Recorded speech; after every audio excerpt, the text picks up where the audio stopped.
This match is now officially a Judy Bagwell on a forklift match. I can see my fantasy. I'm so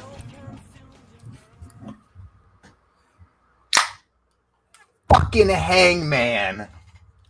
Oh my god, it was always going to be fucking Hangman, wasn't it?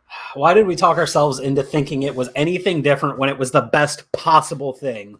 And everyone who's been shitting on Hangman this whole time about, no, Hangman can't come back and get right into the world title picture, go fuck yourself. That's what I got to say. The man was able to go have a child with a company and come back and maintain the same position he was in when he left. It's almost better, too. Like, God, how much of a slight inkling was that whole Dark Order thing earlier in the show with the "can we all get on the same page" thing?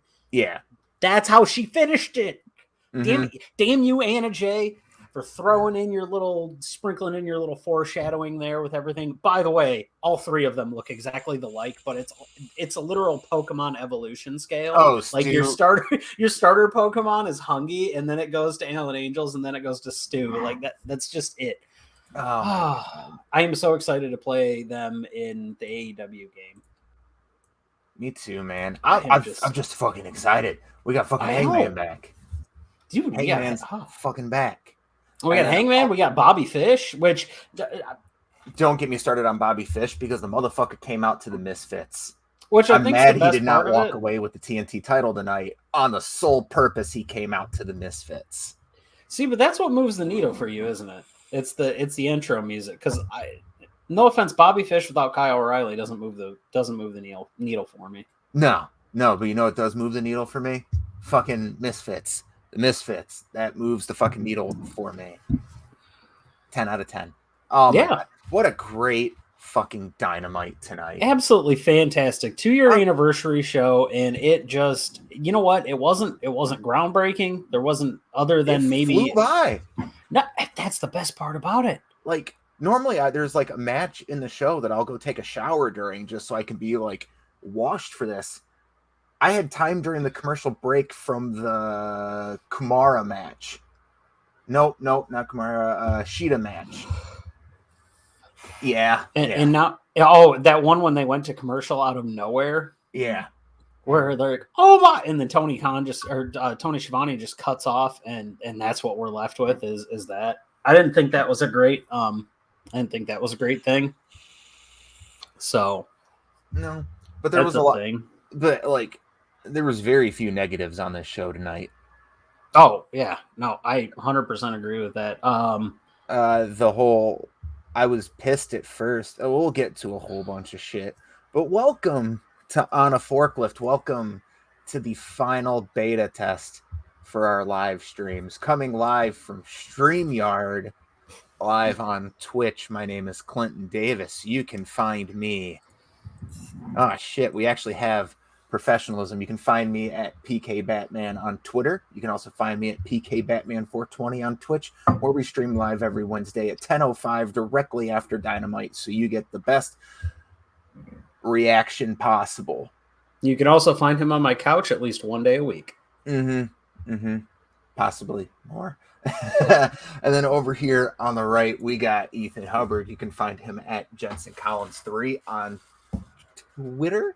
I'm a little high. I'm in a good high mood right now. I'll take over this. It's Jensen Collins 3 on Twitter.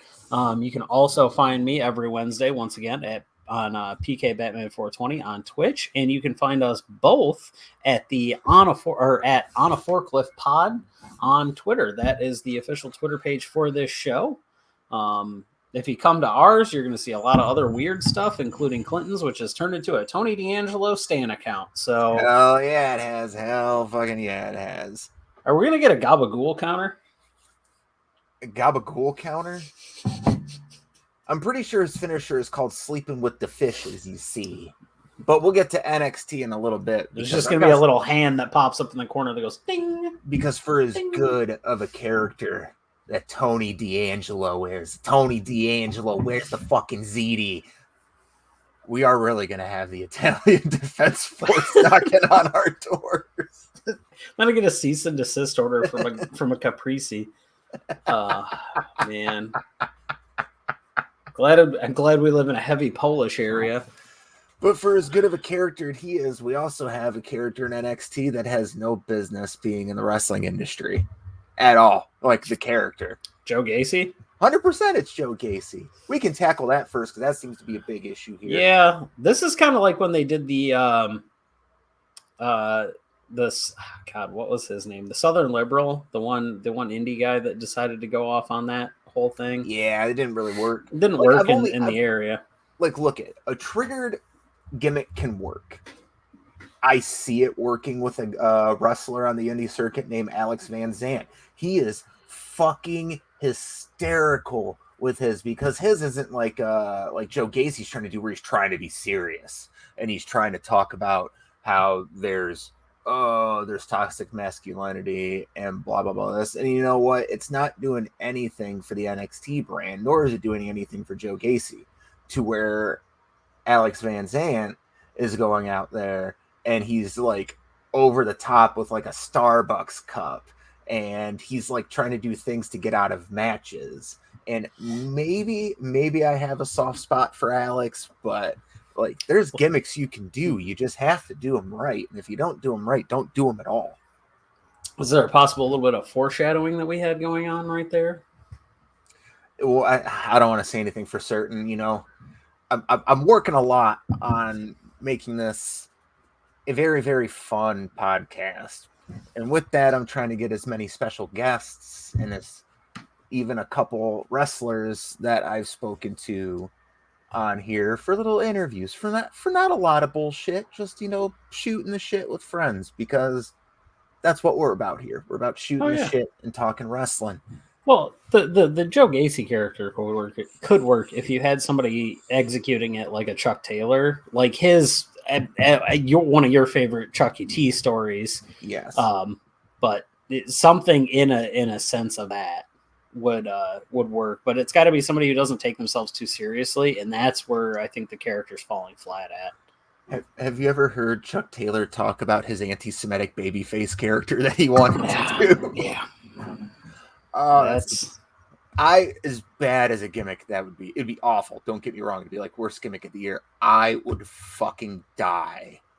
Oh, it'd be horrible, especially right now. But if there's one person that can make that happen, it's definitely Dustin. Dustin could make that happen. Mm-hmm. But we are here tonight to talk about AEW, their 2-year anniversary show. And what a dynamite show it was. Puns!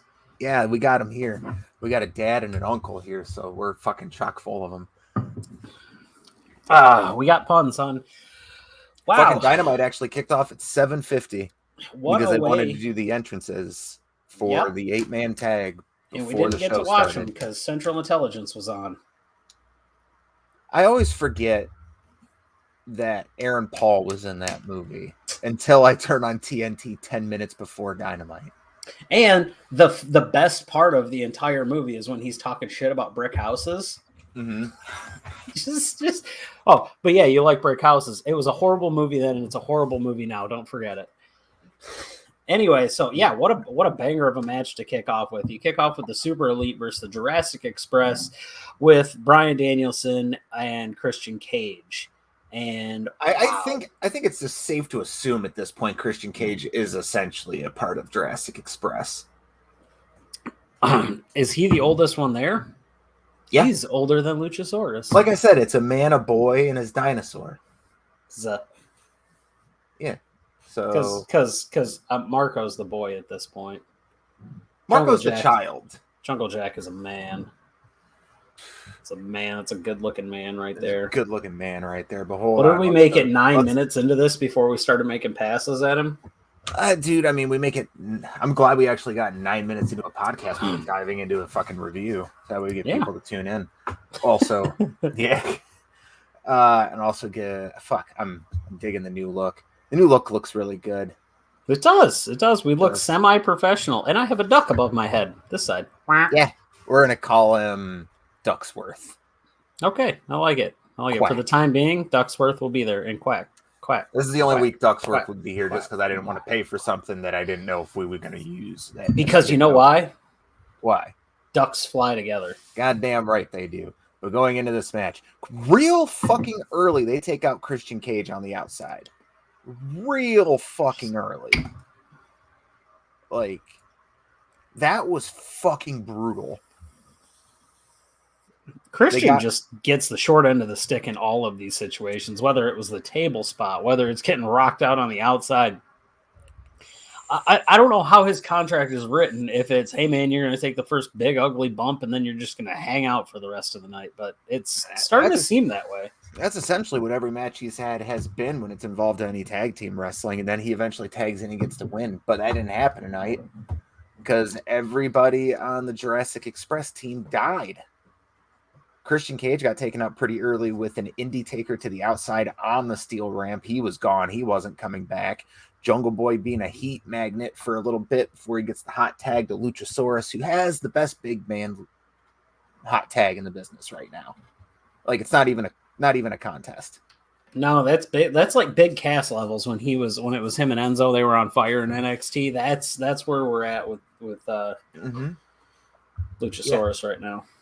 Yep, and then we get all that, and then it just breaks out into a full chaos. Eventually, Bryan Danielson gets the tag, and it's eventually him and Kenny Omega inside of the ring, and we get a little mini classic between them that they had 2 weeks ago.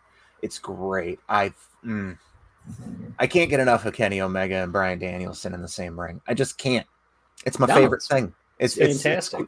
It's essentially the American version of Okada and Omega is what it's going to be. And how good does he look? He looks 10 years younger. Everybody that's come over looks the same as he did when he fucking won the belt at 30. He looks better than he did then. Yeah, he does. It's crazy. It's like you leave.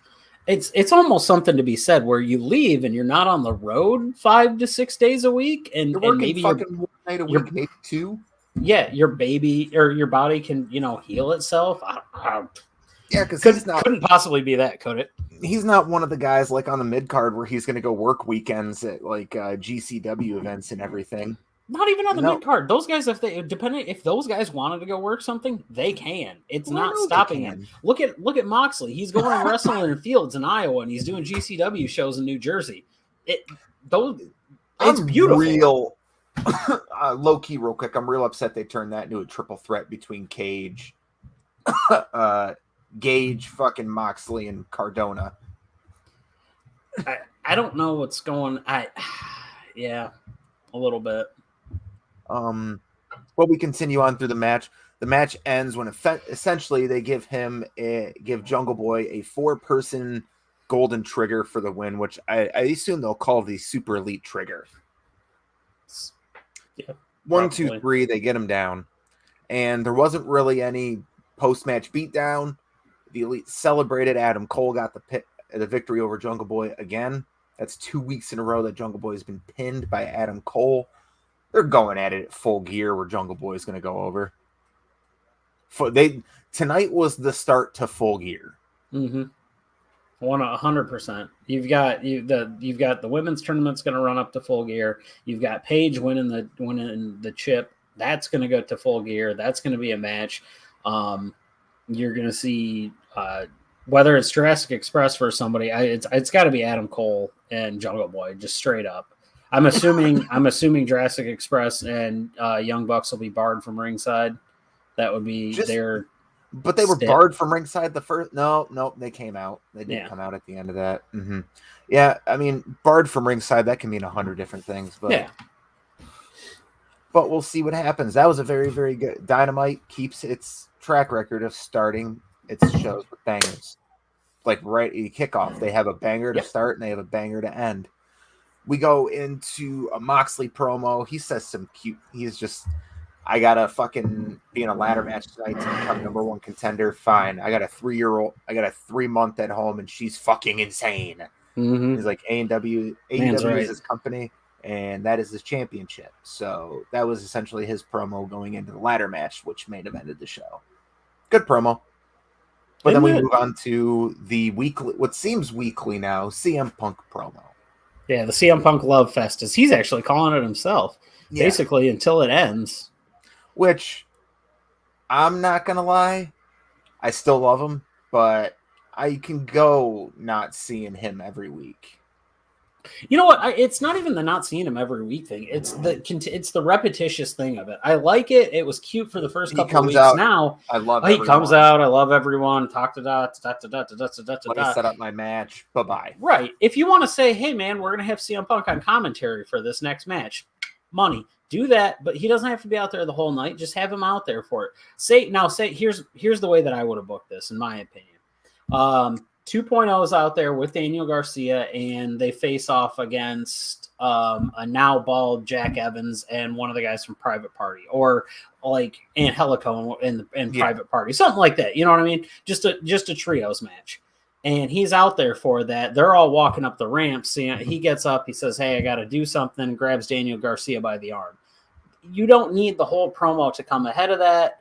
You get the point of having CM Punk on TV with him accomplishing the same thing. Now, with that said, the ending of that, the calling out Daniel Garcia. I got no complaints on my end. No. Him and Daniel Garcia are going to have a fucking banger of a match. But he's doing exactly what he needs to do as a legend. He's coming in. He's playing the game. He's getting these guys the time that they need. Getting to wrestle whoever the fuck he wants. Exactly. He's not like, you have to wrestle this guy like the whole Ryback shit. Now he's just like, yeah, we want you to work with this guy. No. Okay, we'll find someone else. That's pretty much how it's going to go for Punk for the rest of his career. And I highly doubt that they're even like, hey, we want you to work with this guy. I'm sure he came in and said, he whipped out a list of 1,001 holds and went, these are the guys I want to work with. Mm-hmm. And they went, all right, when the time permits it, let's do it. And so far, I've listened to all of his interviews because I'm a mark for Punk. Let's just be real. Mm-hmm. And he's getting all the matches he wants. I just don't need to see him every week. Now, that being said, him and Daniel Garcia this Friday on Rampage is going to be a fucking banger. And I'm so fucking excited for it. Or keep it to a backstage segment like Mox's thing. You don't even have to bring him out to the ring. I get why they do. And the shoes thing was cute at the end. Like, that was cool, which that's my all-time favorite pair of Jordans are the red and black with the white soles. Yeah. But it doesn't have to be the same thing every week. That's really the dead spot in the show for me, is that it's predictable enough that I know that's going to happen every week. Yeah. We're going to hear from CM Punk next, and he's got a lot to say. Well, he said the same thing last week, Shivani. I'm not knocking it. I'm enjoying that he's back. I'm happy he's back, but I don't need to see the same thing week in and week out from it. The promos don't accomplish anything other than the last 30 seconds of setting a match up for... Which you can just do in a fucking promo. Just go like, we'll hear from CM Punk, and then just go to a backstage interview. You can have Chuckle Fuckle Bader interview, and he's like, you know what? He doesn't even have to say why he's there. He just go like, all right, Powerhouse put me through a lot. I barely made it through him. I'm ready for my next challenge, and the next person on my list, Daniel Garcia, just walks away. Doesn't need to say anything more than that. No. But when you hear the same thing every single week, like, I get it's for the city pop, like for everyone in attendance to get that big pop of the night, because everyone has waited 7 years to see CM Punk live. And for as many wrestling events as I've been to, never seen Punk live. So you better believe when eventually we go, when it hits Detroit or Ohio or whatever, we're no fucking nuts. Yeah, real quick, we talked about this, so I'm just going to get this shit out of the way. AEW, come to Michigan. If you don't come to Michigan, and I'm talking, you don't even have to come to Detroit. You could play the Convocation Center in Ypsi. You could play Battle Creek at Royal Oak was a really good theater for a fucking wrestling. It was just, I think it's too small for their show. That's the only thing. It's not the big size that they're looking for. But look at all the other places. Dort and Flint, you could do that. You could do Van Andel in Grand Rapids. You could do fucking something in Fort Wayne. We would go to Fort Wayne. Let me tell you something. Listen here, fucko. I've been involved in the music industry for a lot of years. No matter how big you are, you can always play the small venues. It's not that. No one is above doing a house show. Oh, I'm not saying that. It's the TV. It's the TV side of it. If you're going to bring it, they really only bring it on the road, though. They fucking had 0 fans for 9 months.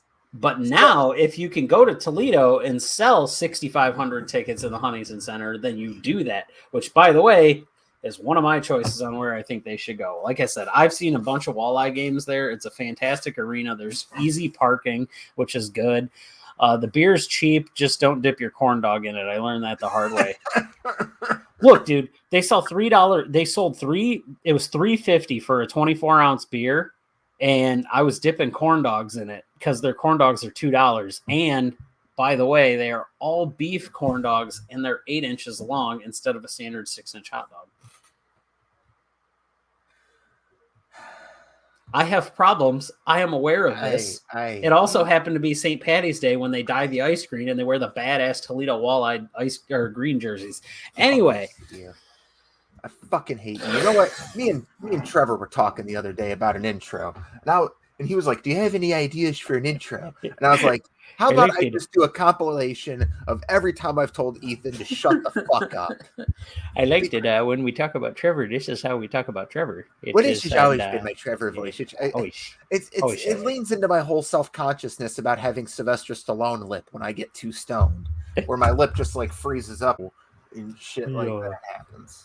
In case anybody is wondering and they aren't keen on the backstory, Trevor is Tubbs, and Tubbs is our digital intern. He handles a lot of our stuff. And our brother. Yeah. He's our brother. I know. He's also our intern. He designed the intro you hear in the audio only editions, and he's the person who uploads them all. Does a great job. Super happy to have him on board with us. Can't wait to have him on the show. I think we might have him on the Saturday Dynamite special. Yep, I'm thinking about that. Because I think we're gonna have to do that podcast on a Monday.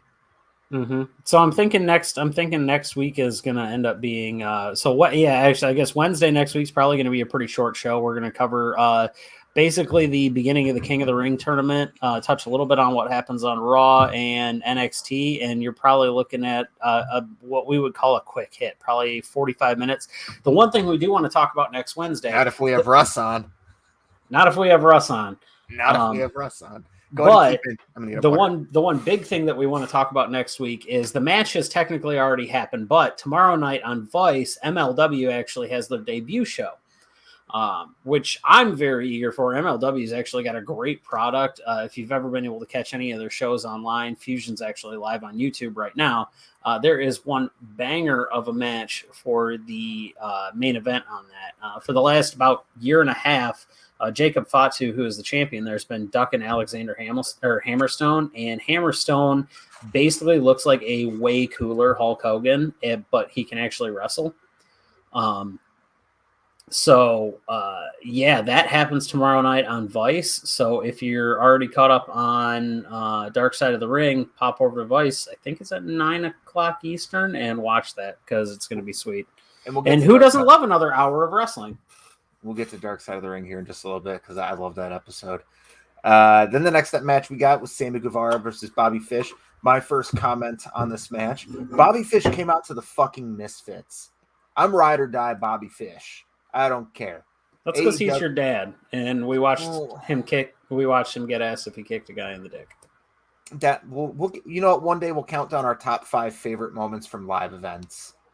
We'll do that next week since we have a pretty short show and we can actually go into detail about certain things. You know, fun thing about live events, other than the Ring of Honor ones, no one will ever see what happened at those NXT events. Mm-mm.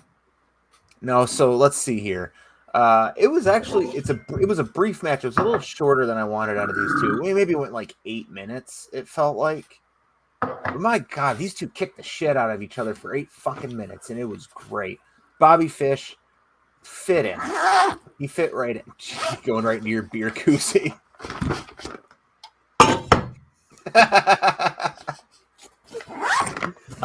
You're right. The hardest part that I had to watch was when that kick to the back of the shins, the back of the legs, the calf, the back of the shins, the back of the shins. You mean the calves, Ethan? Holy shit! Oh my God! Schematics. Fucking schematics. Kevin's gonna get 25 minutes into this, and he's gonna go, "I'm fucking done. I'm not. That's all I needed to listen to." He goes to the calves. Woo! Yeah, he goes for a move where he has to do a springboard, and he has to do a kick to the calf. And during that kick and then he kicks him in the back of the calf. Sami falls. My God, my webcam is fucking up. Oh yeah, it is horrible. You look like you're on a To Catch a Predator interview.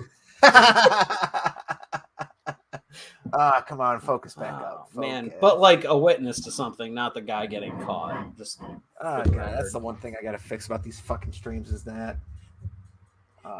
1 second. Oh man. Oh shit, he put me on. I am the only person up here. That's terrifying. Oh yeah, it's a little terrifying, but we'll get it figured out. Yeah. Well, we're gonna play the whole rest of this episode with him looking like a blur. So if you ever wonder if your eyesight's bad, it's probably not. You should probably head to VisionWorks or SVS Vision and get your eyes checked out. Yeah, come on, Cam. You want to work? Anyways, we'll just continue this on while I'm fucking going through my. Yeah, well, we got plenty of stuff to talk about while he's going through this midlife crisis here. Mm-hmm. So yeah, next after the Bobby Fish thing was refresh my memory. It was the. Was this the title reveal? No, it was the Men of the Year segment. Oh yeah, so shortly after, after the match, Sammy Guevara gets beat down by Men of the Year and Dan Lambert and the Goonies. Fuego comes out for the save. Doesn't really work. Jericho comes out for the save. Beautiful part with the entire arena, which is really what I want to hear. I want to hear Russ's opinion on. The arena basically drowned out Dan Lambert talking on the mic, and it was just absolutely beautiful. They were having none of his shit. No, not one iota. Not one goddamn bit of it. To the point of, I honestly thought that they were going to start singing again when he started talking again. Yeah. But, Paige Van Zant can cool it with the fucking taunts. Yeah, this whole shit, I'm over it. It's been 2 weeks. Like I'm stoked to see Junior Dos Santos be in that match. I think that's going to be great. Him and Jorge Masvidal fit pro wrestling like nobody's fucking business. But he's just there to work Hager. It's going to be him, and that's fine. And that's fine. It's going to be cool because I'm a big MMA fan. I'm a dork when it comes to that shit. He'll probably, and I'm sure Sami will take some ridiculous bump from him too. Oh, you don't think Sammy's not going to take a bump from Junior? Fuck no. Every single person in that match is going to take a bump, and I don't think Sami is going to take the pin. I think it'll either be Hager or Jericho because I think they're going to try to protect Sami for as long as they can. Mm-hmm. Yeah, it'll probably be Hager because at this point it doesn't matter. Yeah, but I think this is the Saturday show they were talking about. We're going to get Men of the Year, so we're getting Ethan Page and Scorpio Sky with Junior Dos Santos taking on Chris Jericho, Jake Hager, and Sammy Guevara. I think that's the Saturday show. They didn't really say when. I'm pretty sure that's the Saturday show. Okay. I don't think that's, so. That might be next week's Dynamite. Rampage. Yeah, that's next week's Dynamite. Which you can expect that to probably be the midpoint of the show, so everyone can piss. Yeah. It's either the midpoint of the show or no, actually both nights. There's 2 live nights next week. It's not because they're doing Rampage the night before. Yep. Yeah. So from there we went to the Acclaim or backstage. They made a rap. They're challenging for the titles this Friday night on Rampage. That should be fun. I'm sorry, I feel horrible because I don't remember the other gentleman in the Acclaim's name.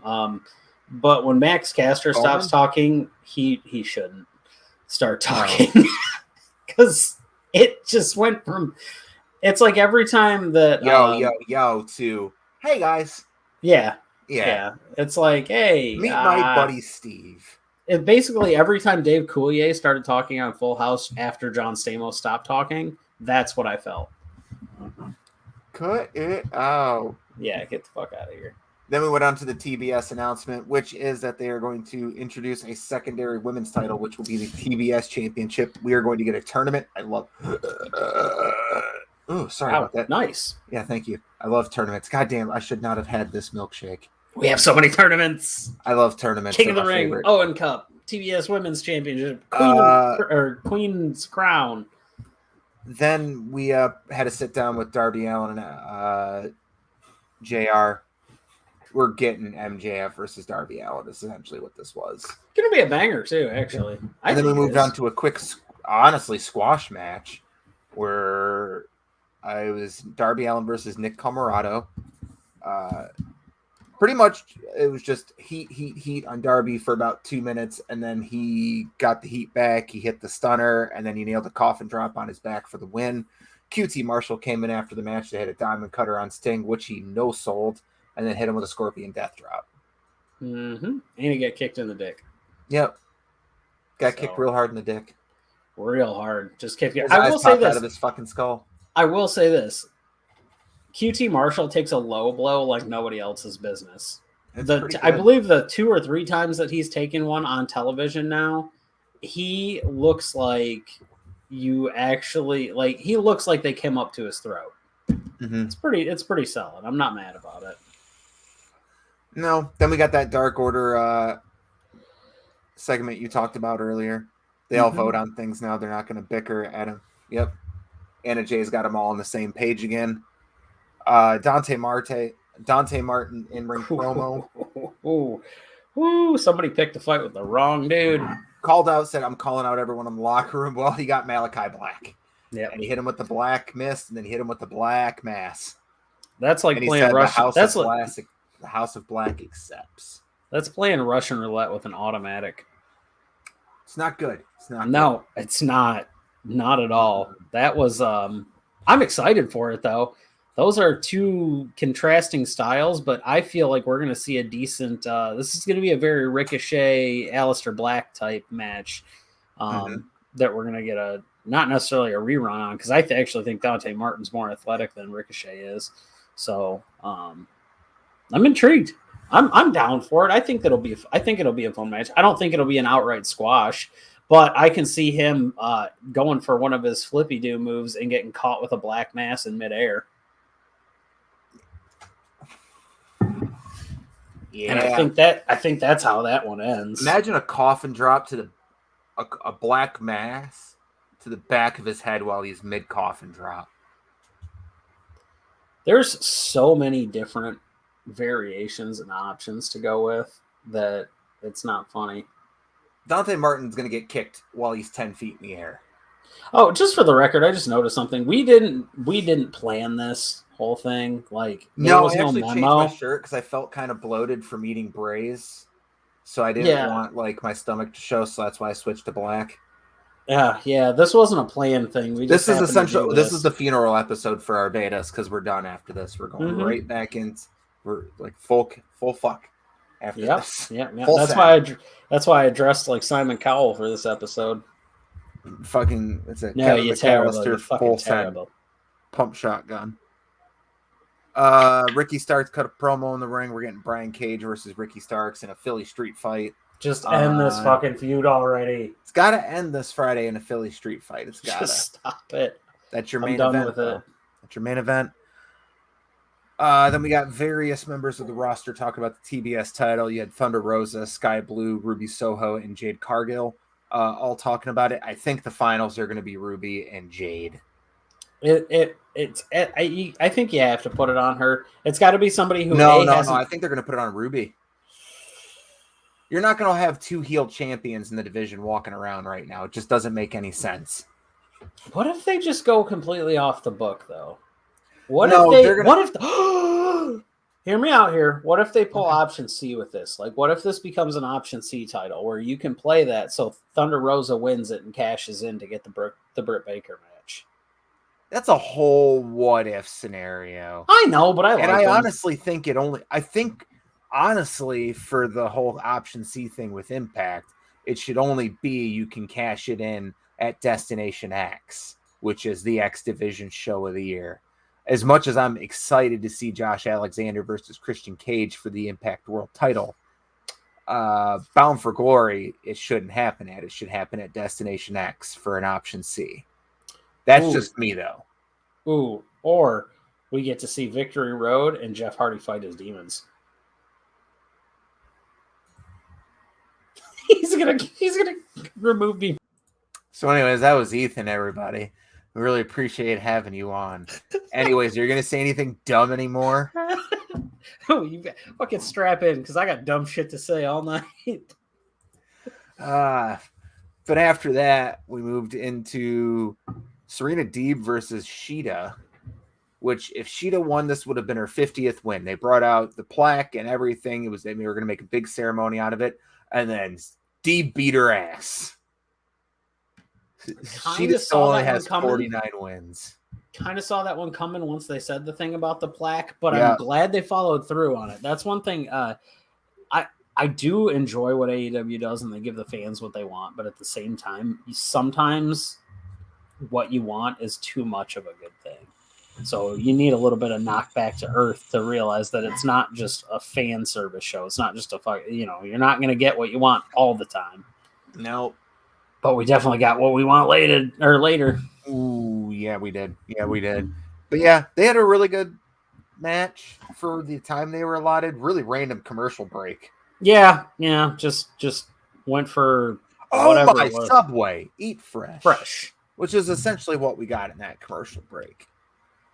But yeah, she tapped her out, and then after the match, Deeb went full heel, grabbed the plaque, and cracked her right in the fucking dome with it. It was great. And then they cut right to backstage where Darby Allin was getting attacked by a bunch of dudes in black and wearing masks. It was the Pinnacle. Like, there were 5 of them. One of them was big and beefy. There were 2 who looked identical. MJF in a suit. Yeah, it was them. It was them. Mm-hmm. They beat the shit out of Darby, and they sent him out in an ambulance. Also, MJF rides Goofy, if we're... Oh, yeah, he does. So it's fucking terrible. Doing everything I can. And then we got the Rampage lineup after that. This Friday on Rampage, it'll be CM Punk versus Daniel Garcia. It'll be the AEW Tag Team Championships, Lucy Bros versus the Acclaimed. It'll be Ricky Starks versus Brian Cage in a Philly Street Fight. And we also have Jade Cargill versus Sky Blue. I love Sky Blue. She's adorable. She's like the next Bailey. She is, except I feel differently about that one than I did Bailey originally. Shut up. So when Bailey's a face, just in case, I'm going to let somebody in on an inside joke here. When Bailey's a face... I'll tell it. Because you cannot objectify her. No, we were at an NXT event at the height of peak Bailey.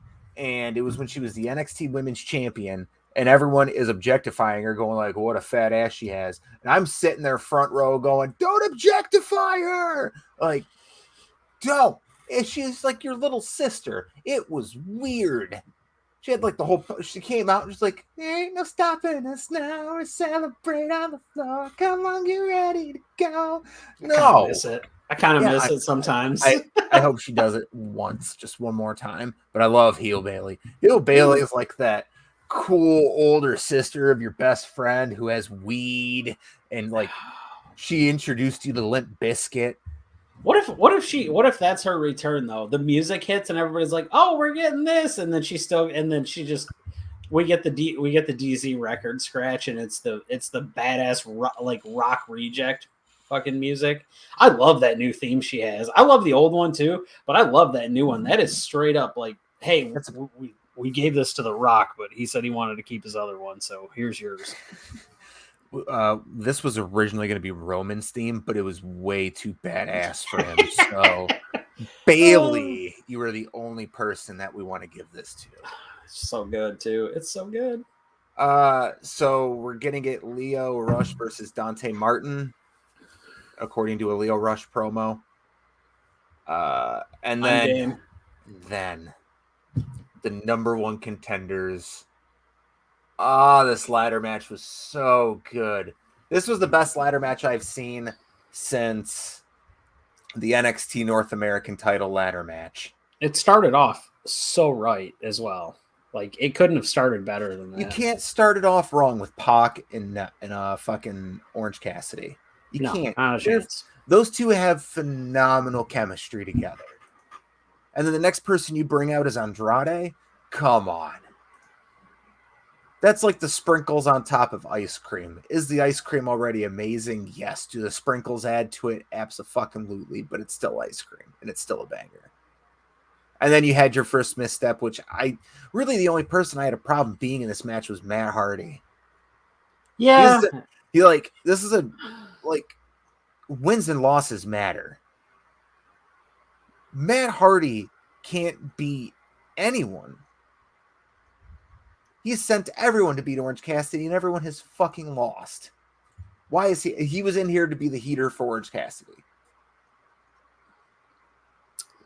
It is. I don't.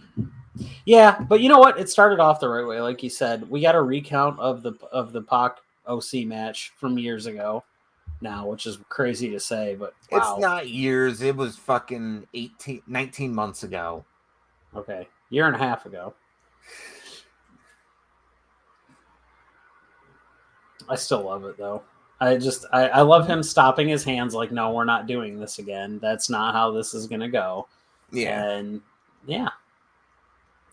So then after we got Matt Hardy in, we got Murder Hawk, which then they cut to commercial break, and Murder Hawk just pretty much murdered everyone in the ring to the point where he had 45 seconds in the ring by himself to set up a ladder and go up, which he just stalled for time, which was really the only down point in this match. He should have just kept murdering people, but he stood by the ladder and he pretty much waited for Moxley to come out, which Moxley and him brawled in the audience for a minute and came ringside.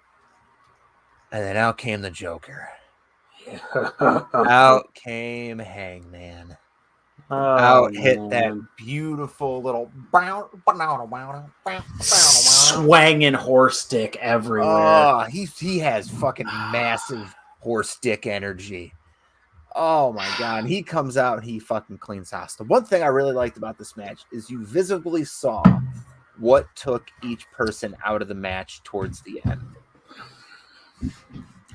Where Andrade fell from the top rope to a ladder on the outside. Fucking ouch. Pac took a dead eye from the top of a ladder through a table. Fucking ouch.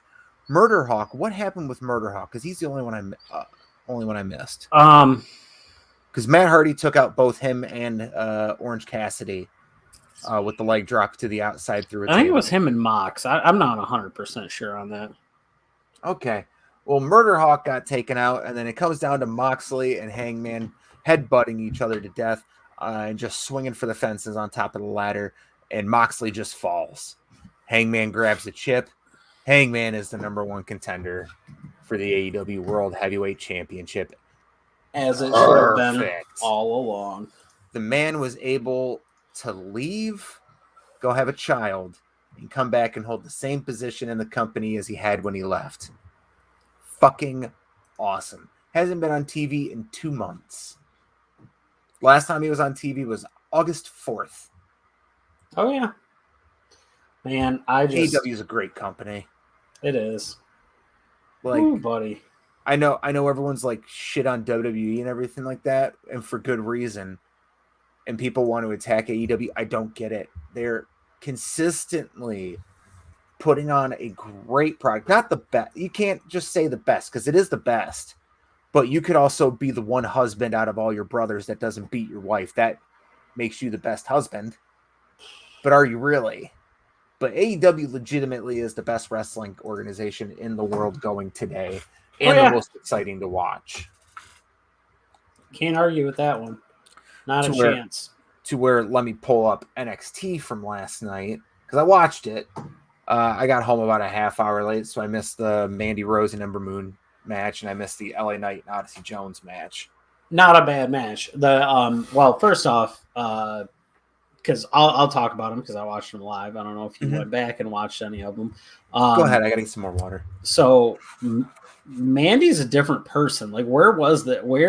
Maybe I would say it's that she's on NXT, but Trips doesn't have the hold over NXT anymore. So really what we're dealing with is NXT actually having good stuff, but not having the Godfather over it. You know what I mean?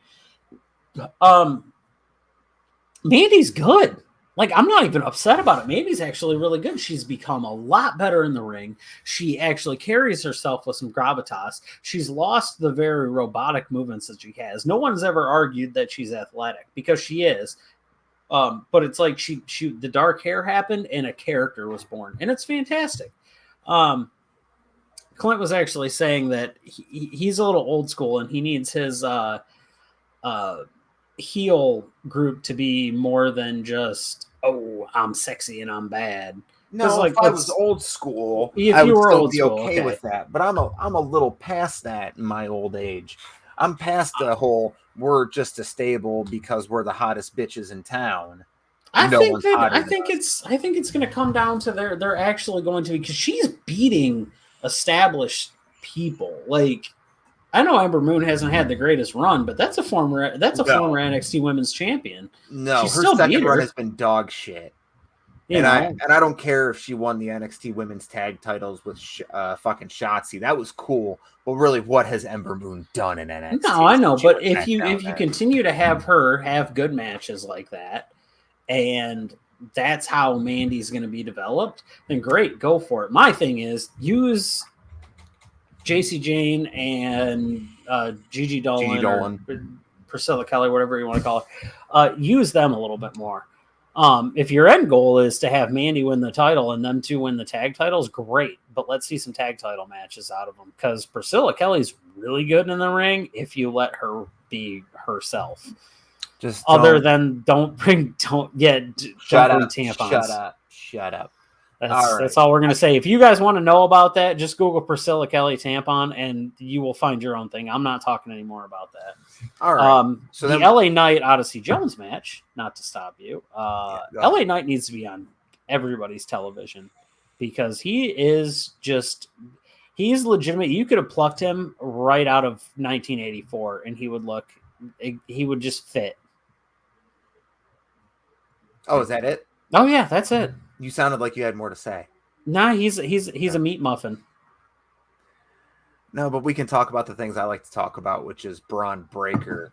Braun Breaker and Tommaso Ciampa came out for a promo next, and we're getting Braun Breaker and Tommaso Ciampa at Halloween Havoc. Now, I would like to see Tommaso Ciampa retain, but I'm not going to be mad if he doesn't, because they need to strike while the iron's hot. They do. Yeah. He's not going to win. No. Braun's going to win. Yeah, that's a hands down. I'm just really upset about it, though, because like you and I have talked, Breaker's a stupid fucking last name. The whole thing. Braun is fine. His real name is Bronson. I don't have a problem with that. No, here, excuse me for a second. This is my time, motherfucker. I'm sorry, the Steiner brothers are my favorite tag team of all time. This is my moment to talk. All right. Listen, here's my pedestal on this. The guy is called the dog-faced gremlin, like his father. The guy uses the Steiner recliner for his finishing maneuver. The guy's entrance music has fucking sirens in it now. And you're going to continue to call him Braun Breaker. Stop it. Just give him the last name Steiner. That's all you fucking need to do. Holy shit. It's not fucking hard. It's super easy. Rex Steiner, Braun Steiner, whatever. You don't want to have this whole thing of just like, oh, well, we don't want Scott's name or whatever. Fuck you. This is more than that. Rick Steiner was one of the most decorated WCW tag team champions of all time and had the best tag team title reign of all time with Judy Bagwell, who is the Lord and Saint of this fucking channel. All right? Just call him Steiner. Call him Steiner. Thank you for coming to my TED Talk. You okay?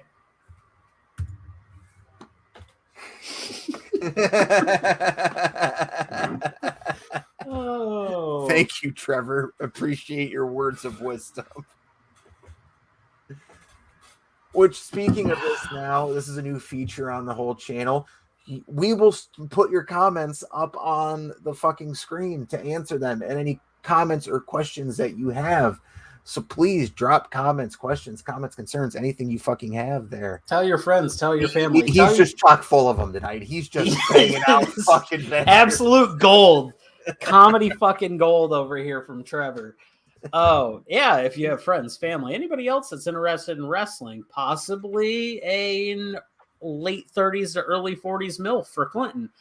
Feel free to have them drop themselves into the comments, and we will find their way I've to already have got a to great deal night. with Kayla. Okay, man. I've already got to deal with Kayla's bullshit of her trying to like push me and you know who together, and I'm not having it. I'm not fucking having it. I don't even think she was trying to push you together. She just goes, "Yeah, well, he's calling a shot." Now I'm like, No, he's no, not. You were there at brunch. That's what they said. Like, you need to go for her. And I'm just like, no.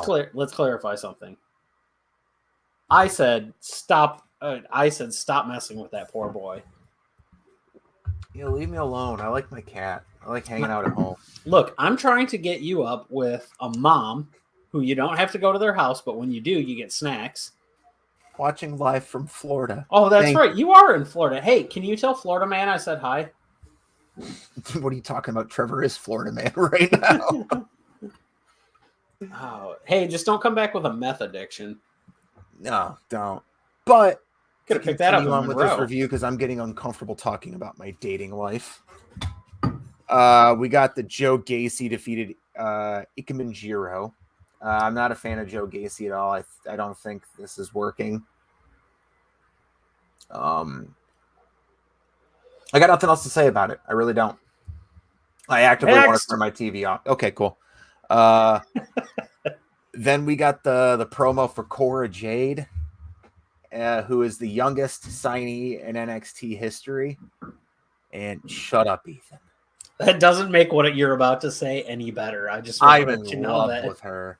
I'm in love with her. She comes out to some fucking Goldfinger mashup bullshit, riding a little skateboard, just looking like she's pulled out of the Tony Hawk Pro Skater games.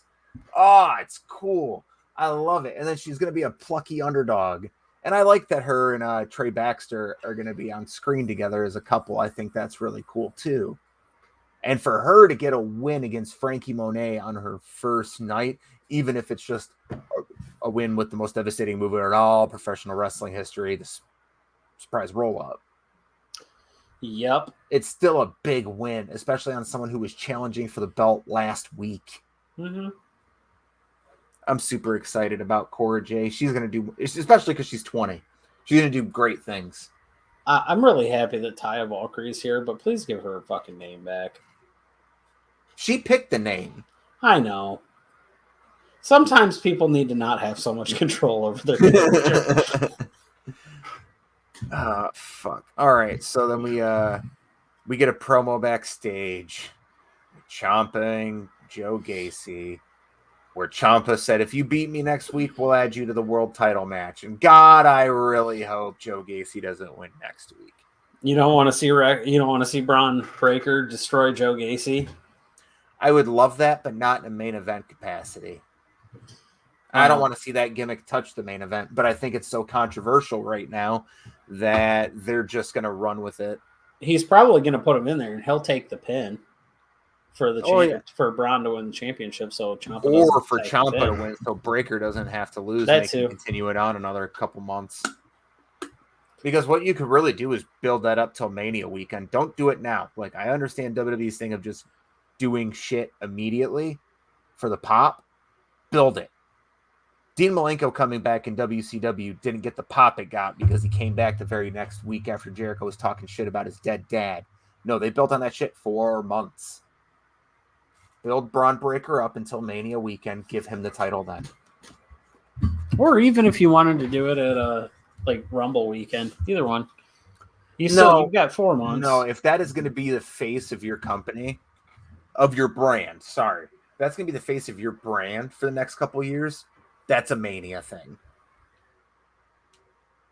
I don't know about you. I always feel like when it comes to putting over the new face of the company, it's Mania. Austin, Michaels, Bryan. Yeah. To an extent. I mean, yeah. I don't know. Maybe I need to think differently. But it's a different company. My thing is, I'm so broken on the way that I think about them that I feel like a lot of what they do is just almost too old school at this point. Well, the cool thing that NXT had was that it was like a punk rock feel. Like, it was awesome. It felt like a grungy show. Like it felt like NXT. And I know shit's got to change and evolve. I get it. I'll get used to this NXT over. Yeah, thank you. Suck on that, Gabe Kapolsky. I'll get used to this NXT over time, but right now I'm just longing for my old CWC days. You know, it's still not. It's still. I have more I good miss to Full say about Sail. it. I know, but I have more good to say about 2.0 than negative at this moment. Yeah. And maybe that's because there's some holdover storylines or some stuff that's still kind of rolling its way out. But I don't have an egregious amount of negativity towards it yet. Okay, but like here's the thing. Back in the day, and by back in the day I mean 2 months ago, you couldn't. I have more positive things than negative to say about NXT. 2 months ago, it was I have nothing but positive things to say about NXT. No, but I thought I was going to have everything negative to say. That's the difference. I never thought I would have stuff negative to say about NXT at that point. Yeah.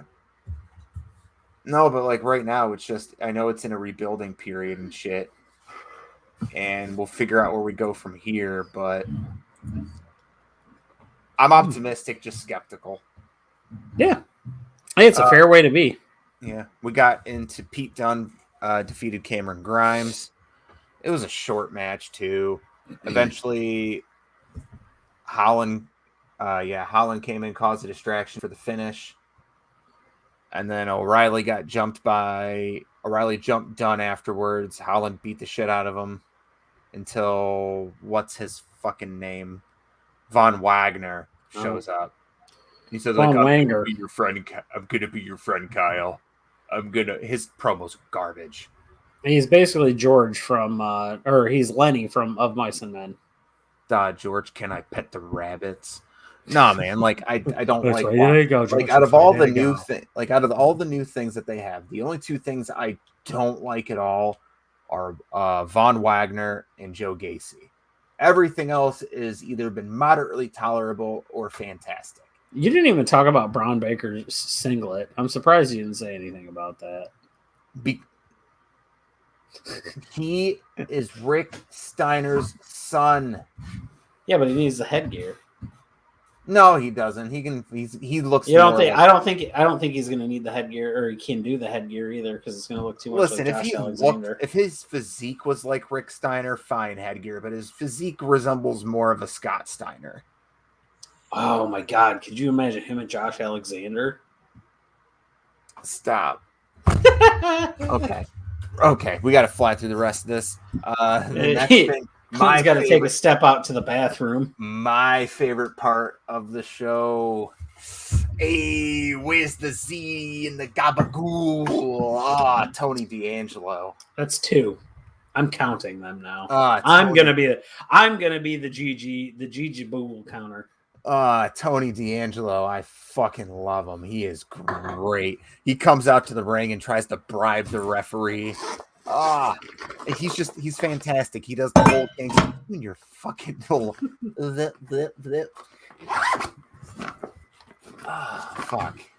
I'm upstairs. I don't have a refrigerator up here. I have to keep them cold. Tony D'Angelo, he just comes out and he beats this guy. It was a good back and forth match for like the 2 to 3 minutes that they gave him, but he hit him with a Northern Light suplex followed with a twisting fisherman's neck breaker for the win. He better call it sleeping with the fishes.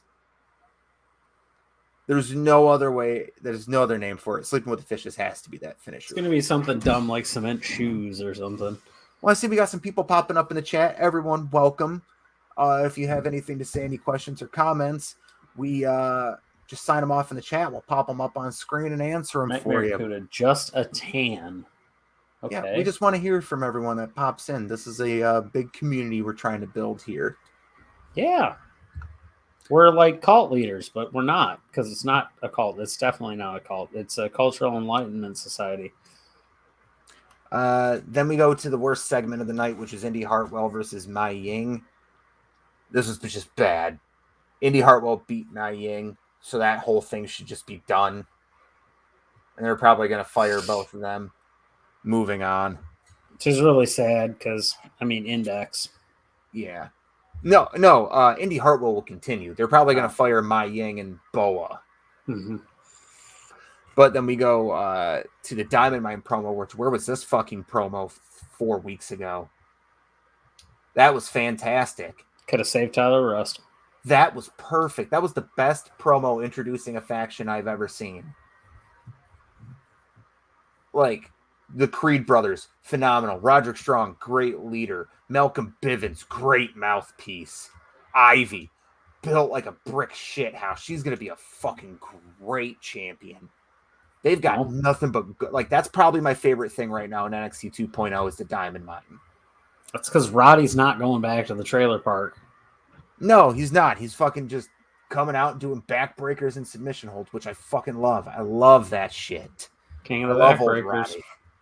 The king of the backbreaker, the messiah of the backbreaker. Messiah of the backbreakers, you're correct. And then we get to, there's just a whole bunch of shit going on. Raquel Gonzalez comes out to the ring. She dared Mandy Rose to come out. Mandy Rose did come out. They all talk about how hot they are, how hot shit they are. They all surround her.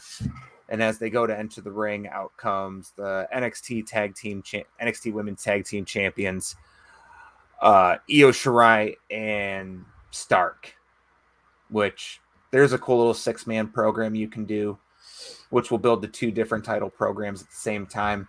I call that being efficient. Yep. Yeah, we really don't have much to say about this shit. It's just like this is exactly what happens. There's nothing exciting going on right now. No, NXT is the best when it's approaching a takeover anyway. Like, that's always how NXT has been. Mm-hmm. Week in and week out, it was always you had your matches that you knew were there for the enhancement of that said talent. They weren't really a storyline match. They were just getting somebody some TV time and some exposure. You had your storyline enhancement matches, and then it would carry on from that. It was always 2 weeks of solid wrestling, or 2 hours of solid wrestling a week you knew you were going to get. It hasn't changed too much for the in-ring stuff. There's still a beef match here and there. I miss when it was an hour a week. Yeah. Mm-hmm. That was when NXT was in its prime. It was 1 hour a week. I think MLW is going to show you that. I mean, Rampage is already showing you that. Rampage is the best hour of that, wrestling a week. Yeah, I get 3 to 4 matches, and everything's a banger, and then we go home happy. Yeah, even if it's not a banger, it's an hour. Mm-hmm. Big deal. That's why I loved watching Ring of Honor. Mm-hmm. I just hate the Ring of Honor thing sucked because you'd look and there's like 300 people at a show, and I'm getting the Young Bucks versus Red Dragon on a 300-person show. Which I fucking would watch them go anytime. In fact, if Kyle ends up going, which it's looking like Kyle's on his way out, I hope he reforms with Bobby Fish and AEW and just adds to their stacked tag roster. I mean, as long as he's doing that, and then if those guys get the chance to go back over to New Japan, there's so many tag teams that didn't exist in New Japan when they were around, or even Impact. You sound sometimes like you've got so much more to say when you end a sentence, and you don't. It fucks me up, man. Preposition, man. Preposition. All right, and then we end on the 4-way tag title match, which put MSK up against the Grizzled Young Veterans, up against Carmelo Hayes and Trick Williams, and Brooke Jensen and Josh Briggs. It was the best match on the show, but it really didn't have much competition there.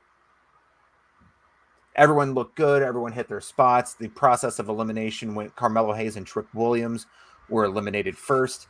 And then, in a shocking twist here, Grizzled Young Veterans got eliminated second, which left it to be MSK versus Brooke Jensen and Josh Briggs, which at that point I started to have a fucking panic attack. I was like, oh my God, they're going to put the titles on Briggs. Briggs and Jensen. But thank God they didn't. Thank God that they were able to get the win. MSK, they retained the titles. I think it was too early for them to drop it, especially with NXT 2.0, and then being the youngest champions they have on the show. Mm-hmm. In the male roster, at least, like, fucking let them hold those, especially if you're trying to build younger talent up. Like, let them hold that fucking shit for a while, and then lose. Plus, they're just good.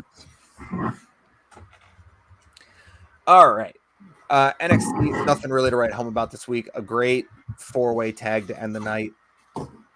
No other, like I said, I had to look up all the matches that happened last night. And the only other match I will tell you to watch is Tony D'Angelo. It's Tony D'Angelo. Wow, Wow, I'm a we're part gonna of the get Italian Defense Force. Somebody's going to be super pissed at us at some point about this. Oh, yeah. Yeah. I can't help it, though. We're going to piss a lot of people off anyways. Oh, But yeah. Enough about that. Let's talk about Dark Side of the Ring. Woohoo! FMW. Oh, Nita. My God. Wow. What a great episode, too, because, like, other than the Hayabusa part, which was filled with tragedy, and if you don't know the story of it, Hayabusa was essentially the heir apparent to Onita and FMW, and he had a freak accident in a ring and was paralyzed, and then did just absolutely worked his ass off to get around to being part of wrestling and walking, and then tragically he collapsed in his home and passed away. And so he's no longer with us, but if you get a chance, go back, watch some Hayabusa matches. They're pretty cool. It's not super death matchy like the rest of FMW was, but it still does have some risky stuff in it. Mm-hmm. But Onita and his stories, woohoo! Onita in his heyday, my God, that was some scary shit. If you can imagine a thick Ken Jeong attacking people, that's Onita. Listen, my old boss at Verizon kept talking about this match in Japan where a guy got a sickle, drove into his stomach. And I was just like, I've never seen it. And that was the opening trailer for this fucking episode. I was like, hey, bud, I've seen it now. And he doesn't watch wrestling. He just likes really gruesome shit. And the second I saw that, I was like, you need to watch this episode. I know you're not a wrestling fan, but you need to watch this. Because holy shit. Onita was a wrestler who he wasn't in shape. He wasn't the biggest dude. He wasn't the most in shape dude. But what he made up for it was he had heart. Onita looked like me if I was born in Japan. Yes. Kind of just a body like a bag of milk. Shut up. Good job. But shut up. But then Onita was also, I would probably say, the most extreme deathmatch wrestler of all time. After watching this. Yeah. Because I was very ignorant to Onita. The amount of shit I knew about Onita was that he was Jon Moxley's favorite wrestler, and pretty much everything that Jon Moxley does is to mimic him. And oh my goodness, does he mimic him. Fuck me, was this match good. And you know what's crazy about this? Well, the best part of this episode was you had Sabu on it, right? And Sabu did not make this thing about him at all. He made it all about Onita. And he's a very good interview. Because a lot of these guys, shockingly, yeah, I am astounded at how good of an interview is. He's very well spoken. He's concise. He has great recollection. What? He's got teeth now. Oh yeah, he does have teeth now. He's got recollection of like what happened at the time. Just absolutely fantastic. Dude's got some stories. I need him on more episodes of Dark Side of the Ring. I need him and D'Lo Brown on almost every episode because every time D'Lo Brown's on there, I fucking love D'Lo Brown. But this whole documentary was about how Onita was never satisfied. He was never satisfied with the amount of violence that he would have, which would lead to more dangerous and dangerous match types, which eventually almost cost the original Sheik his life in a match when they soaked the ropes in kerosene and lit them on fire. But there's a whole bunch of... Onita was originally trained by Terry Funk. Yeah, talk about a hell of a trainer. And Onita was like, he was very rough on me. He was very, very, very rough on me in the things that he did. But it made me tougher and able to do the shit I'm able to do now. Now, Onita has always said, well, I'd be able to do the shit that, like, all these other wrestlers are doing. These grand fucking high-flying spots? No. But what he can do is he can fucking have a exploding barbed wire death match that doesn't end in sparklers. You know what I absolutely loved about all of that is just all of the influence that everybody had on that stuff. But then right at the end, Terry Funk oh, hey, is there anything that you would say to Anita if he was here right now? And Terry Funk just looks at the camera and goes,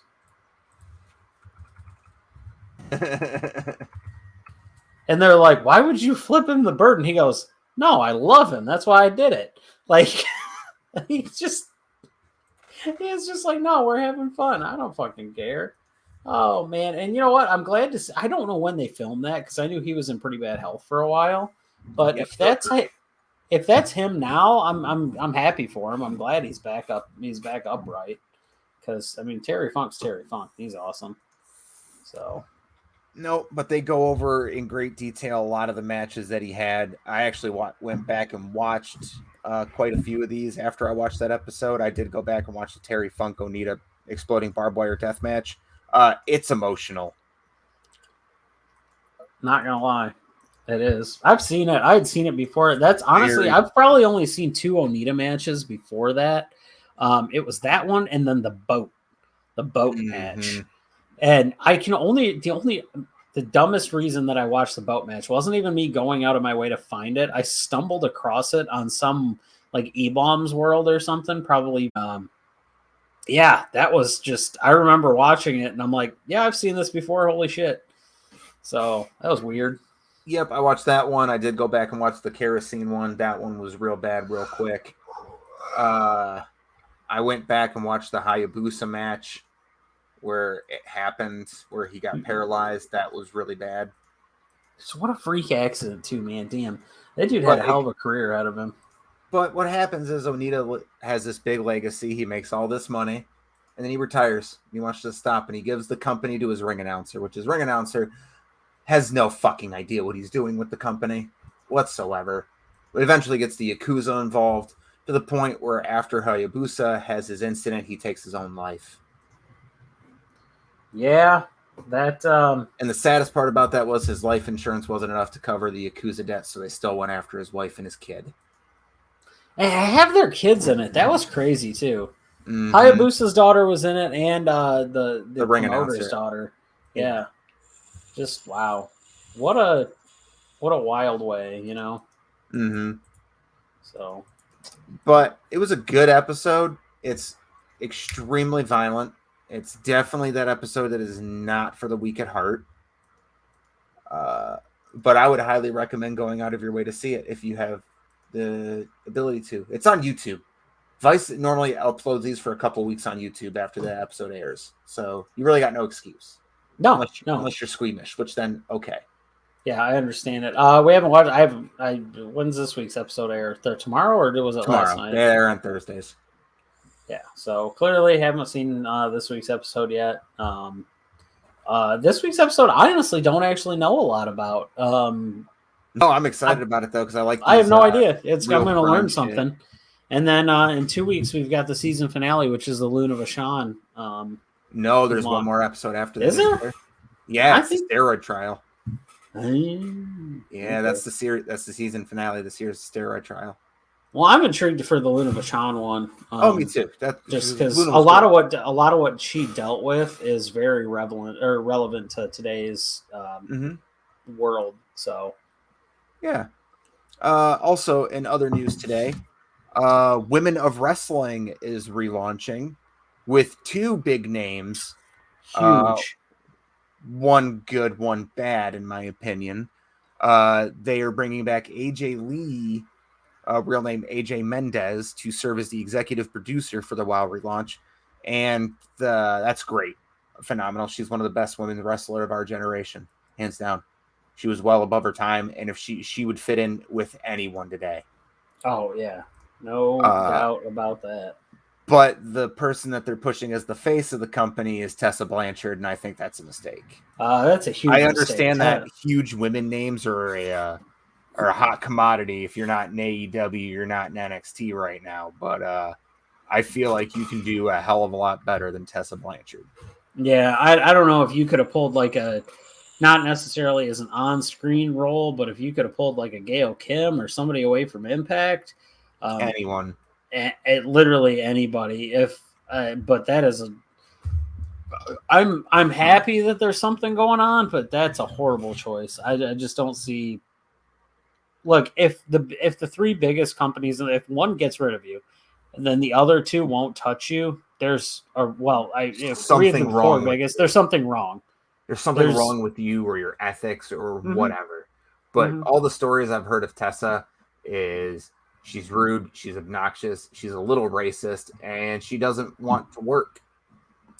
Nope. She doesn't want to work. That's the thing I gathered the most out of her. And if you don't want to work, then why the fuck are you being signed to this company right now? Impact took a huge risk on her, and props to them for actually taking the risk. I will give them credit on this. Props to taking the risk and putting your world championship on her. And at the time, I thought it was going to work. And then it was just story after story after story of very reliable sources of information that came out, and we're just like, she's not what's being portrayed on TV. It's a horrible choice. And it's not people that are jealous either. It's people that were in positions of success at that time. People that were in better positions than she were. And I just don't, I'm not a fan. I'm not a fan. Which is sad because I'm a fan of her in-ring work. But I can't be a fan of the person. There's unfortunately in the wrestling world, there's a lot of people like that. There's lines that you have to draw down on to where, like, it's the whole Chris Benoit thing. Like, was Chris Benoit one of the best of all time? Yeah. Am I gonna go back and watch Chris Benoit matches now? No. I can't separate his matches from the person who did the things he did. But we'll move on from that note to Raw and SmackDown had their draft this week. That's something we apparently need to talk about because there were some shakeups.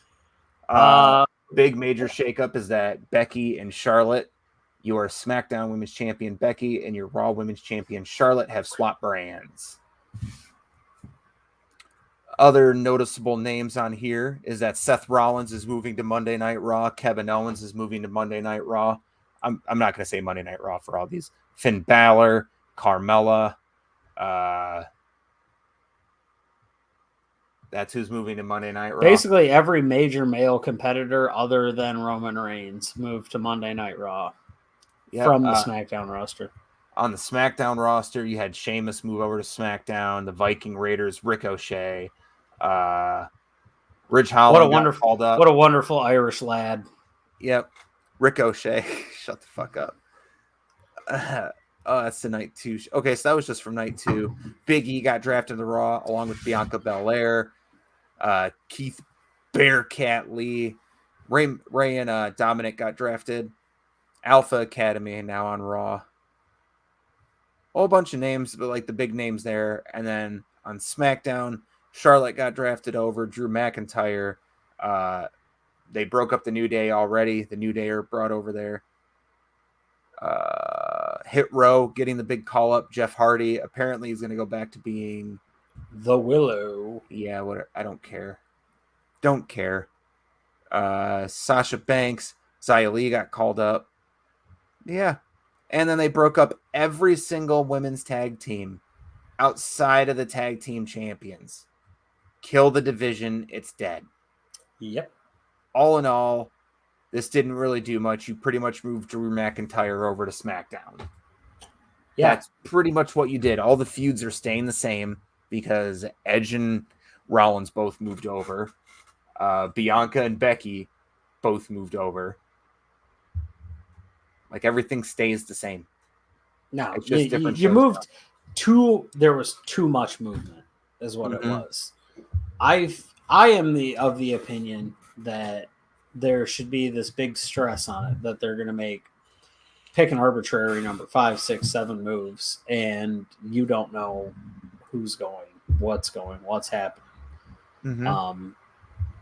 Just because then there's the arbitrary bullshit. If you weren't selected in the draft, you're a free agent now, and you can decide which promotion you'd like to sign with. Bullshit. We already know how this works. Stop trying to play kayfabe on us. Which one do you want on which show? Like, I'm ruined on it. I miss the old days where you had 2 competitors go against one another for a draft pick. And then it was taking someone from the show. It wasn't, okay, we're picking these 2 people, you pick these 2 people. No. It was taking people from rosters. That made it exciting because it was guaranteed someone was moving. But this whole roster thing they have right now, and you know what? You could say shit like champions aren't eligible. To where You can- cut so many people. What's the fucking point of having a draft and separate rosters at this point anyway? Have it to this. The champion of that show only wrestles on that show. That's it. That's the only one. So, and if you want to float the women's tag titles, great. They only get one match a fucking week anyway, so who cares? Man, it's like 2 minutes. Yeah, it's not. It's whatever. I'm gonna stop before I get super fucking angry. This shit's gonna end up on Botchamania because I'm gonna say the wrong thing. But that's it for the WWE draft, and we can go into our favorite portion of the night. The lists. The last 3 segments. We give you a match to watch. We give you our top 5 of the week, and then I give you a wrestling fun fact. Oh shit! What is your match for people to watch this week? I'm gonna let you go first this week because I went first last week. Whew, buddy. Wow. You know, the worst part is I didn't even think about this, so I'm just going to have to pull a match out of my ass. That's the worst part. You know what? Here, I'm going to go with a classic on this one. If anybody here wasn't watching wrestling around 2008, 2009, that early PG era stuff, I guess late Ruthless Aggression era, early PG era stuff, go watch the Shawn Michaels John Cena match from Raw. It's 60 minutes. It's a banger. It's 60 minutes that you're not going to be upset that you sat down and watched TV of. So, yeah, that's what I got for you. Okay. That's neat. I like that match a lot. And you know what? We'll keep it to... Let me see here if I can pull this one out of my ass. You pulled a Raw match out of your ass, so we'll keep it in tradition of, since it's draft, I'll pick a SmackDown match. I'm going to go with TLC 4, the Forgotten. TLC 3, the Forgotten. 3 is the Forgotten, yeah. Yeah, or it was Benoit's not really in the match. He's in there for like 3 minutes. But you got Benoit and Jericho versus the Hardys versus Dudleys versus Edge and Christian. It took place 4 nights after probably the best match in Raw history, which was Triple H and Steve Austin versus Chris Jericho and Benoit, where the match where Triple H tore his quad. Yep. But that TLC match is a fucking banger. It's a 30-minute car accident free on UPN at the time. So you couldn't really complain, and you can't complain now because it still holds the fuck up. Oh, yeah. No, any ladder match that has a combination of the Hardy Boys, the Dudleys, and Edge and Christian is just going to butter your bread. Mm-hmm. Now let's go into our top 5 list of the week. Now I'm pretty sure we've confirmed that we are both number 1. We have the same. We have the same number 1, 100%. All right, and we're saving him for last. We're not talking about him right. Yep. Now. Okay. So this, ladies and gentlemen, with the announcement of the King of the Ring tournament and the Queen's Crown, we're going to talk about our top 5 favorite kings in WWE wrestling history in general. This doesn't necessarily pertain to just King of the Ring winners. Anyone with the word king in their name is eligible for this. But I will start with the King of the Ring winner, with the 2000 King of the Ring winner, Kurt Angle. King Kurt. It was short-lived. It was sweet. It was short. It was beautiful. It didn't outstay its welcome like shit like Sheamus and King Corbin and all this other shit that they run into the fucking ground. It was short. It was sweet. Back when the King of the Ring tournament actually fucking meant something. I am going to go with the 5th selection on my list, the number 5 slot here, and I will rank these. Normally I don't, but I will rank these. With the number 5 selection, I am going to go with the King of Kings, Triple H. Shut the fuck up. While he did happen to win King of the Ring, that is not why he's on here.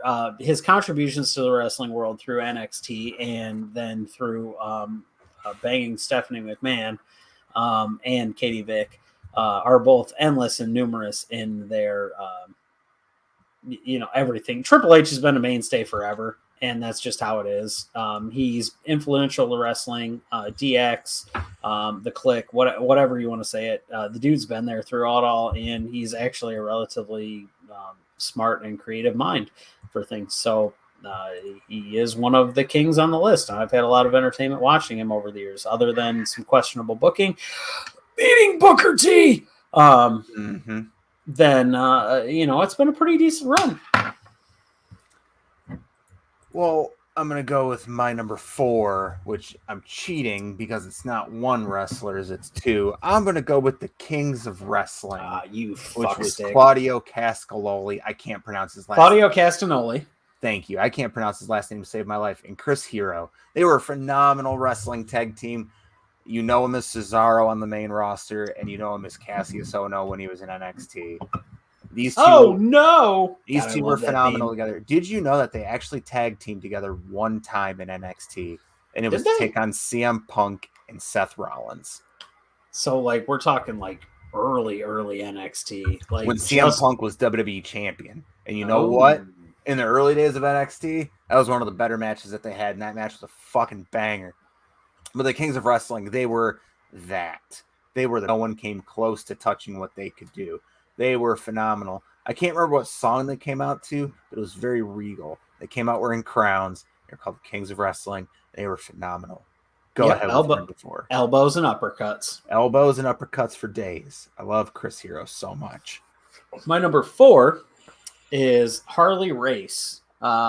So Harley Race was an 8-time world champion at the time that he won the King of the Ring tournament. And as much as we knock on Vince in his early days was just an absolutely brilliant promoter, brilliant human when it came to the world of professional wrestling, entertainment, whatever the fuck you want to call it. He convinced Harley Race, of all people, that being a king was higher than being a world champion, which is fucking amazing to me that he convinced this dude. Because if anybody knows, Harley Race is just a badass. Also, he just looks like a buff John C. Reilly. So he took that King of the Ring mantle. He was the second winner of the King of the Ring tournament. And he elevated it past that point. And made it actually, he probably is the reason that the tournament's still around nowadays, is because he did it and then he trained so many other wrestlers. But yeah, Harley Race, just for his contributions to the King of the Ring tournament. Well, I had a feeling you were going to put him on your list, so I avoided putting him on my list. But my number 3 is my favorite King of the Ring winner ever. And that's William Regal. King Regal was phenomenal. He came out and he sat on the chair. His push when he won that tournament was so great. He got the Intercontinental Championship out of it. He came out on the throne. I believe Layla, in her early years, was his valet. And she was phenomenal as his, queen. And I fucking loved it. He was my favorite King of the Ring winner ever. And no one's ever going to come close unless Xavier Woods wins it. Which we're starting the movement. Woods for King. And he would have been, and to be honest, he probably would have been higher on this list if he didn't have his push derailed by a 60-day suspension. So I'll keep it real there. He would have been probably my number 2. If he didn't have his push derailed as quickly as it happened. Yep. Go ahead. Oh, number 3, Owen Hart, because we stand Owen Hart. Better than Brett. Time. Yep, better than Brett. Suck it, Brett. Yeah, I just the Owen Cup. The lasting legacy that Owen Hart has on the wrestling industry is bar none. This guy, for a gentleman that lived and passed away in such a tragic manner, and he really hadn't been mentioned or featured on any wrestling programs for damn near 20 years. he has just a grasp on everything. If you have a chance, go back and watch every single Owen Hart match that's available, and you will find one little thing in every single match that will make you say, wow, that dude really has it. Especially if you can find some old Stampede Wrestling matches between him and Bret, and you will actually see how much better Owen Hart is than Bret Hart. While he wasn't the greatest king, I refuse. I'm going to pull an Adam Savage line out of here. I reject your reality and substitute my own.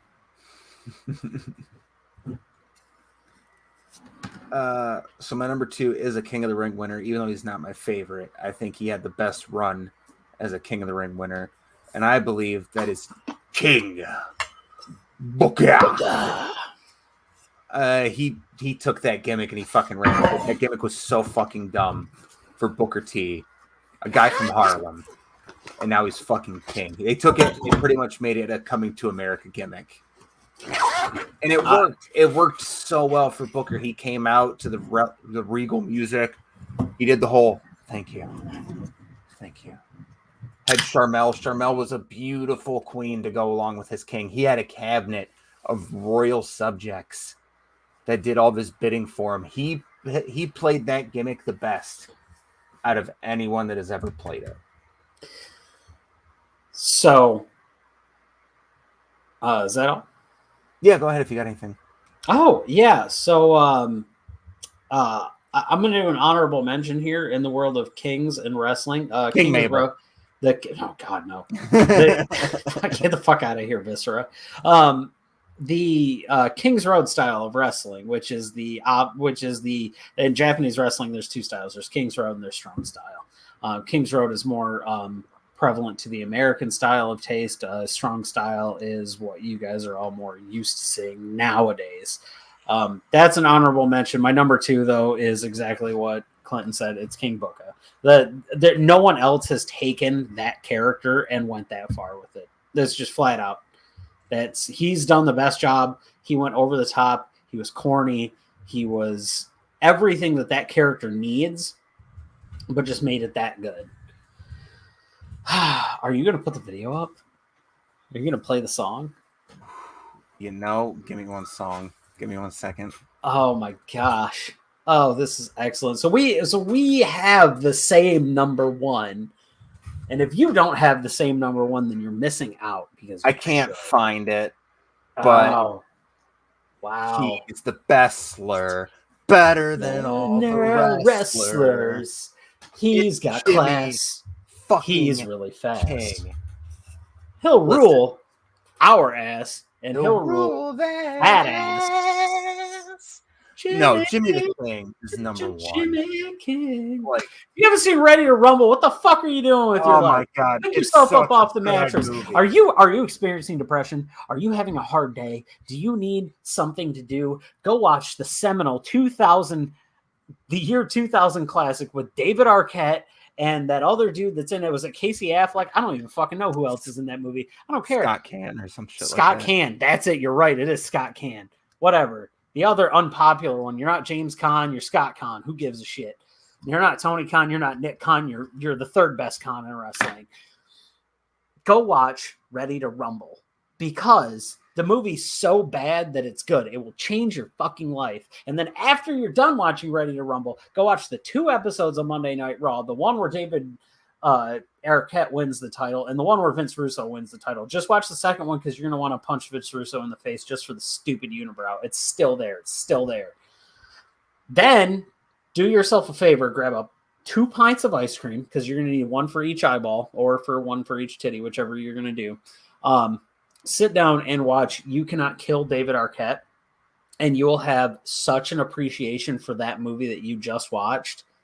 You're not going to know what to do with your life because you're going to cry so bad that you just sat there and watched the dude basically throw his life away for a movie and then spend the next 20 years of his life trying to recover that little bit of fame from it. Here's a dude who was in Scream, one of the biggest horror movie franchises of all time, and threw almost his entire life away because of a fucking wrestling movie. And it's awesome. So I didn't realize you were going to get on a soapbox there. I'm sorry. But little did Oliver Platt know when he signed the contract to be Jimmy the King, he was going to be putting in a Tour de France force fucking...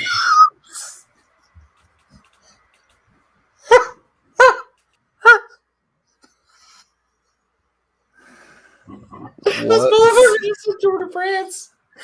A Tour de France performance. Somebody send him a yellow jersey quick. And Lance Armstrong's missing testicle. Holy shit. That he was going to be putting What in is a that, Matt? performance God damn it, of LT. the Why aren't you best here? king Save in me. professional wrestling history. Oh my god. I'm glad Tour it de took us an hour and a France. half to derail this shit. We're doing pretty good there. Doing pretty good, but I just got a little too high. Tour de fucking France. A Tour de France force. Oh my god. We're real professional here. See the fucking veins popping out my goddamn neck. We didn't even get to. I was hoping we were gonna get a number one in sync, and then you hit one, and then you hit a tour. Fuck it. Kill him! Well, that's going in the group chat tonight for sure. Oh Jesus Christ! That's gonna fucking pop Kevin. Tour de France force. Yeah. Wow, is the Tour de France force gonna fight the Italian Defense League? Probably gonna fight him. But yeah, both of our number one king is Jimmy the King from the Ready to Rumble movie, which is WCW. It counts. Yeah, we won't hear anything about it. And he did make an appearance on Nitro, if I'm correct, which makes it canon. So suck my dick. It's the right answer, and you know it deep in your heart. Mm-hmm. Oh, well, we're running up on the 90-minute. We're past our 90-minute time tonight. Yeah, we're not going to hit you with another 2.5 hour Russ deal, but we might, depending on how he is next Wednesday. So, which all we'll be able to cover next Wednesday is some NXT. Our live on the scene reporter. Oh fuck. But what you guys do get is 2 Monday episodes in a row, because you'll get us Monday for the Dynamite review. Oh, acid reflux. There it is. I've been waiting for that all night. And you'll also get the Bound for Glory review the following Monday. Bound for Glory is probably going to be a short one, but it's supposed to be a sweet pay-per-view. We like Impact. We like Impact a lot, and their pay-per-views are bangers. They tend to Clinton have loves Rosemary, let's be honest here. Rosemary's phenomenal. Actually, she's also like one of the nicest people in professional wrestling. So if you don't have a chance, go follow her on Twitter on both her Rosemary handle and her other one. She booped him because I was wearing her fucking shirt. She just walked up and just went boop. You were the only person in that crowd wearing a Rosemary shirt, by the way. I had to show my support. Mm-hmm. I also got fucking Sami Callahan sweat all over me. You did, but thank goodness we didn't get Brian Elgin sweat over us, because it smells a little bit like bigotry. Anyways, that's going to be it for us for the night. Well, my name is Clinton. His name is Ethan. Oh, let me just pop up the Twitter handles right there. There is Ethan Hubbard. He is Jensen Collins 3 on Twitter. I am PK Batman on Twitter, and we are on a Forklift Pod on Twitter. You can reach us there at any time, or you can just tune back in every single Wednesday and sometimes Mondays. We'll also have a Discord coming up on the next episode that everyone will be able to join if you want to get on the discussions. But from PK, from Ethan, we will see you next week, and you all have a very, very good night. And we love you, Judy. We love you, Judy.